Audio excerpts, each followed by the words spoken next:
Welcome to third lecture on Class 10 History, Chapter 1, Rise of Nationalism in Europe. In the second lecture, we saw that conservative regimes tried to consolidate the power and rule autocratically.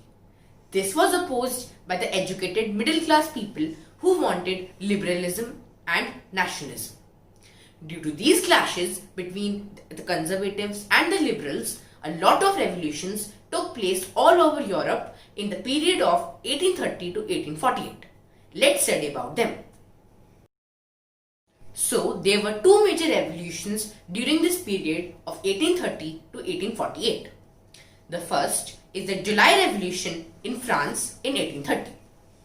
So, in July 1830, the Bourbon kings who had been restored to power in 1815 were now overthrown by the liberals. Liberal revolutionaries in France installed constitutional monarchy with Louis Philippe as its head. The July Revolution sparked uprising in Brussels and led to breaking away of Belgium from Netherlands. And the second is Greek War of Independence. So Greece had been part of the Ottoman Empire since 15th century. The process of revolt in Greece started in 1821. During the revolt, Greek nationalists got support from exiled Greeks, West Europeans, and artists and poets. In 1832, Greece got independence with the Treaty of Constantinople. Development of nationalism did not come about only through wars and revolutions. Other things which helped to express or shape nationalist feelings were culture, art, poetry, stories, and music. So let's study about them in detail. One such example is Romanticism. This was a cultural movement which sought to develop a particular form of nationalist sentiment. It rejected nationalism on basis of science and reasons. Instead, it focused on emotions, intuition, and mystical feelings.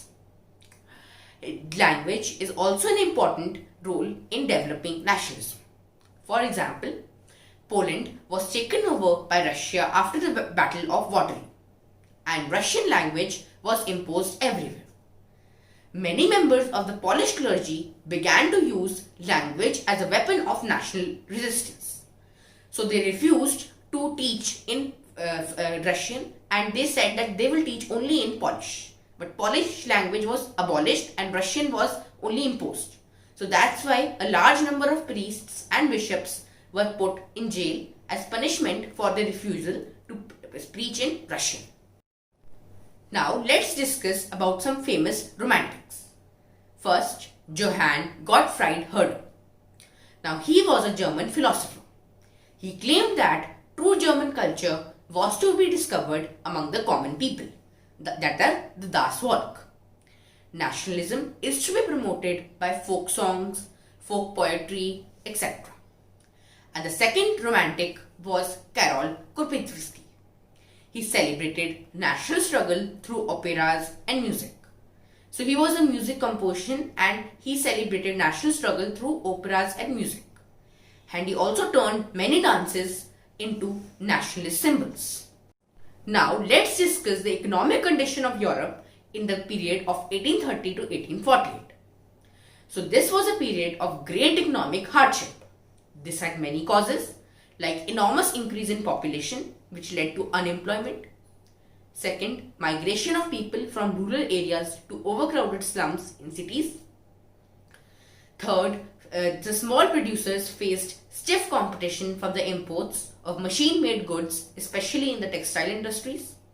So industrialization also had created many economic problems for the small producers in Europe.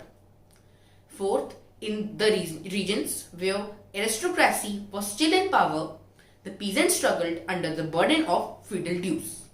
So in few regions in Europe, the feudal system was still practiced, and in those regions, the peasants suffered under the burden of feudal dues. And fifth, the rise of food prices or bad harvest led to widespread poverty in Europe. Let's discuss one such incidence of the great economic hardship. In 1848, hunger and hardship brought the people of Paris out of the roads. Louis Philippi was forced to flee.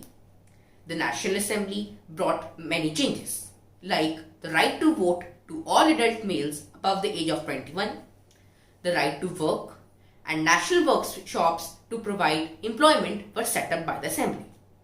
Now, apart from the revolts of poor, unemployed people, the revolution was also carried out by educated middle class people.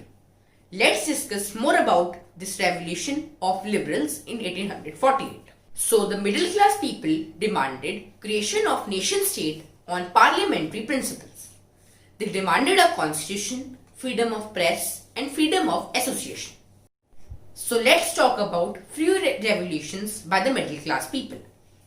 In Germany, a large number of political associations whose members were middle class people met in Frankfurt. They decided to vote for an all-German National Assembly.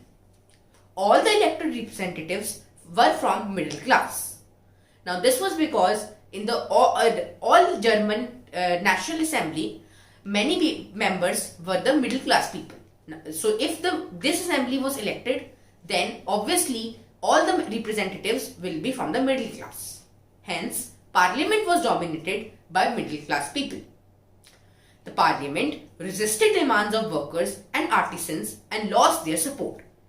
So this parliament stood on the basis of middle class people like workers and artisans. And now the representatives had stopped agreeing to their demands. Hence, they withdrew their support from the parliament. Hence, the troops were called in and the parliament was disbanded. Another revolution was the issue of extending political rights to women. Women formed newspapers, associations, and participated in meetings and demonstrations against the monarchy. Despite this, they were denied the right to vote. So, in all these examples, we can see that conservative forces and monarchy were able to suppress the liberal movements. So, the result is that monarchy realized that these revolutions could not be stopped only by granting concessions. Many changes were made, such as serfdom and bonded labor were abolished. Hungarians were granted more autonomy. So, in the next lecture, we shall meet and discuss more about nationalism. Thank you.